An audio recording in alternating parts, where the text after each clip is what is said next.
Ouais, je suis pas content. Il y a les Allemands, ils veulent nous taxer notre pognon. Ouais.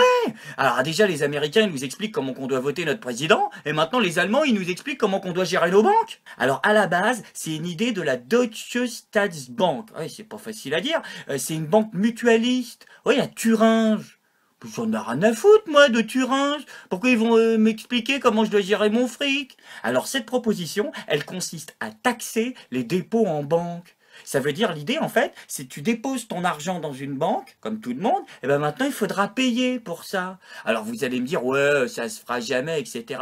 Mais si, parce que c'est au nom de l'harmonisation européenne, ils ont dit.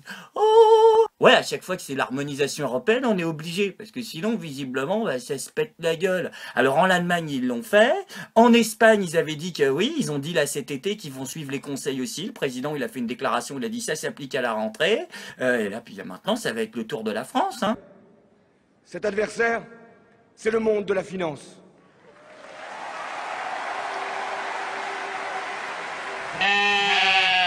Alors à la limite, si t'étais juste taxé pour poser ton pognon dans une banque, oh, ce serait de l'escroquerie, mais ça, ils nous le font tous les jours. Mais non, parce qu'une fois que t'as posé ton pognon, eh ben, il t'appartient plus, dis donc. Ouais, ça, c'est une autre loi qu'ils ont votée aussi complètement en douce. Ils avaient parlé de la proposition à l'époque, c'était une proposition du FMI, regarde. Stéphane. Le Fonds monétaire international qui propose donc de taxer l'épargne privée à hauteur de 10%. Boum, toute l'épargne, tous les ménages européens pour réduire l'endettement. Et ça, ils l'ont adopté. Et c'est pas une blague, hein. Ça veut dire que maintenant, l'État, s'il a un gros souci, hein, genre, il est géré par des incompétents, tu vois, un truc qui n'arrive jamais, et ben, il peut taxer jusqu'à 10% de ce que t'as sur ton compte. Un à foutre, c'est pour nous. Hop, service rendu, merci, au revoir. À la fin de son tout dernier rapport, le FMI a préconisé pour résoudre le problème européen de taper, enfin résoudre, non même pas, revenir au niveau de 2007. Oui. De taper 10% de l'épargne positive de tous les ménages. Voilà, donc c'est du vol, hein, c'est purement du vol, faut appeler les choses par leur nom. Et cette idée merveilleuse, on la doit à Christine Lagarde, l'ancienne ministre des économies et des petites magouilles de Sarkozy, si, celle qui ressemblait à Mourouzi. Et ben elle a dit qu'il fallait que l'État puisse taxer 10% à tout le monde.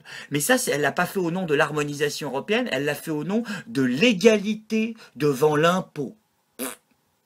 Sauf que j'ai vérifié, elle, les impôts, elle en paye pas. Non, elle les paye pas non plus, on peut la rajouter à la liste, mais elle a le droit, dis donc. C'est parce qu'elle est fonctionnaire internationale. C'est un statut français, ça. C'est-à-dire qu'en fait, c'est très français. C'est-à-dire que si tu es fonctionnaire pour ton pays, pour toi, pour tes gens, tu payes des impôts. Mais si tu es fonctionnaire international, c'est-à-dire tu travailles pour un autre pays ou une organisation qui est... Ben, tu payes pas d'impôts. C'est la France. J'espère que dans quelques semaines, nous regarderons en arrière en nous disant quelle perte de temps, parce que tout cela n'était pas nécessaire et rien n'est arrivé. Mais nous devons surveiller les risques potentiels, même s'il est improbable qu'ils se matérialisent.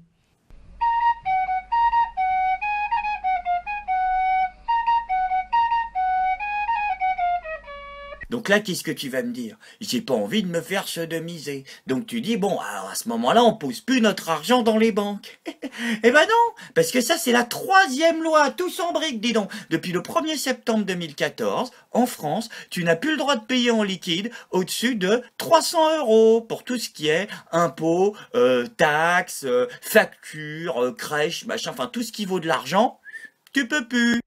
Il ne sera plus possible de payer les administrations en espèces pour des montants supérieurs à 300 €, alors que le plafond était jusqu'alors de 3 000 €.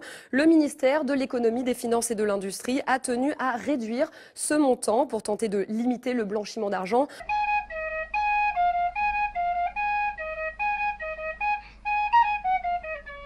Et cette idée merveilleuse, eh ben, ça vient d'une banque allemande encore. Mais qu'est-ce qu'ils ont, les Allemands, en ce moment? Elle pète un foin, Mamie Merkel, elle veut le pognon de tout le monde. Ouais, et ça s'est vu il y a 3 jours au G20. Non, pas la supérette, l'association de malfaiteurs. Eh ben, il y avait Mamie Merkel, là, Angela, elle a dit à Poutine, maintenant, on veut votre pognon, on prend tout. Si cela ne cesse pas, nous n'hésiterons pas à émettre de nouvelles sanctions, sanctions dites de phase 3. Le Conseil européen l'a affirmé la semaine passée et nous sommes aussi du même avis. Oh, Poutine, il était pas content, il a dit, attends, et qu'est-ce qui lui arrive à la vieille, là? Elle casse les couilles à tout le monde, ou quoi? Donc maintenant, je vais faire ce que personne n'a le courage de faire, hein, ce que quelqu'un aura dû faire depuis 10 ans, je vais lui mettre un coup de 12. Et il l'a dragué. Ouais, pendant le sommet, il a essayé, il lui a fait une vanne de cul. Можно привести на этот счет. Как бы не действовать во время первой брачной ночи, результат должен быть один и тот же, понимаете? Je lui mettrais bien une cartouche. Oh, la pauvre, elle était outrée. Regarde la tête qu'elle fait, la dame. Ah, c'est sûr, c'est pas le même niveau que les blagues à Mimolette. Monsieur le ministre de l'Intérieur, qui va nous quitter peut-être pour aller en Algérie, il en revient. Sain et sauf, c'est déjà beaucoup.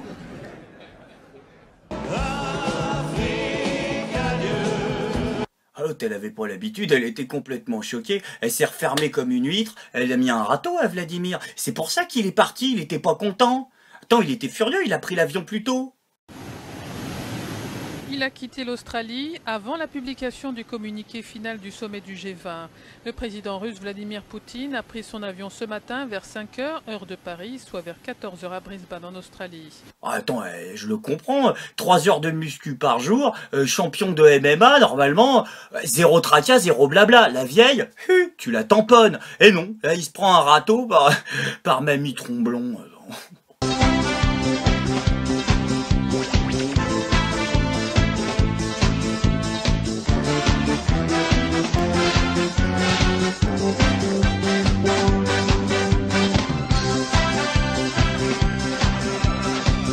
Après, Obama, il a essayé d'arranger les choses, il l'a appelé, Poutine, il lui a dit tu vas pas te prendre la tête pour ça, reste avec nous, l'autre c'est un cajot, en plus, personne n'en veut, même à Rungis, ça part pas. Et Poutine, il a dit non, j'en ai rien à foutre, je me casse, vous faites chier, elle m'a pris la tête. Alors du coup, Obama, il lui a dit mais non, Vladimir, ça marche pas comme ça, la politique. Alors Poutine, il lui a demandé, alors comment ça se passe, la politique, Barack? Barack, il savait pas.